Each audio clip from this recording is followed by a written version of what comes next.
Capitol Hill facing a spending bill standoff as Democrats deadlock in their attempt to pass two massive socialist spending and infrastructure bills. This despite the president's rare visit to the Hill to attempt to unite his fractured caucus. Here to react is House Transportation and Infrastructure Committee member, Republican Texas Congresswoman Beth Van Duyne. Congresswoman, thank you so much for being here. Now, you're new to Capitol Hill. However, did you expect to see this kind of overarching insanity in a bill? And also, what do you make of the dysfunction in the Democrat caucus that needs every vote if they want to pass it? I mean, that's a great question. Yeah, it has been an interesting 9 months since I got elected and I got sworn in. We've seen just crisis after crisis after crisis within this administration, them trying to play catch up. Once the toothpaste has left the tube, it's gone, and they keep trying to go back and replay it. What have I found? This week says it all. You see progressive members of the Democrat caucus that are completely in control. They have a four-vote majority in the they have a four-vote majority in the House, and they're tied in the Senate. And you see Democrats acting as if they have this huge mandate to be able to go as far left as they possibly want. They are trying to stick way too much down the throats of American taxpayers.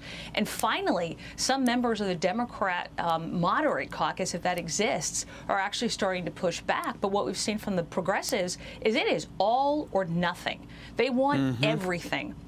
They are not willing to compromise. They're not willing to talk. It's either all or everything.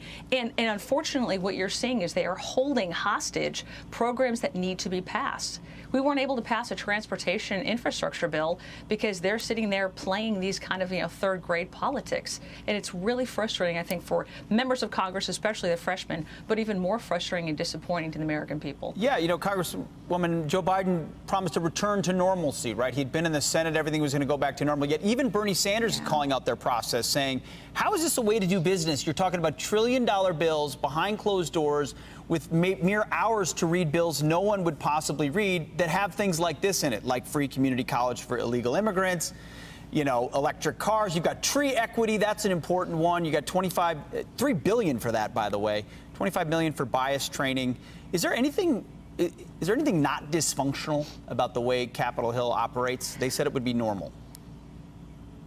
If this is normal, I'd hate to see what they think is dysfunction.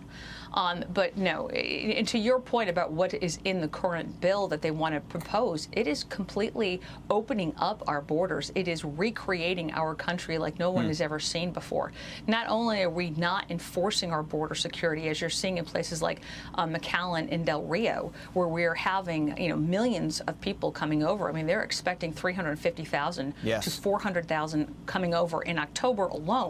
What you're seeing is them also offering them incentives, free community college, free school, access to health care, all for opening up our borders, and that is in the bill.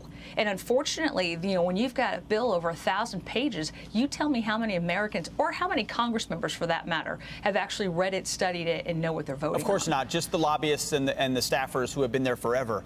But before you were in Congress, Congresswoman, you were a mayor in Irving, Texas, I believe, and so you understand border issues. We know the Biden administration is not doing anything about it. But now the Texas military is vowing to build temporary border fences in Del Rio and other places, vowing to build as many, a quarter mile to 1/2 mile per day going forward. Is this Texas's problem to solve ultimately? No, it's the responsibility of the federal government, which is why we pay taxes. I mean, if you think about the most basic of services that the federal government should be providing, it's national security. They've completely failed on that. They've created this crisis, and unfortunately for Texas, they're having to pay for it.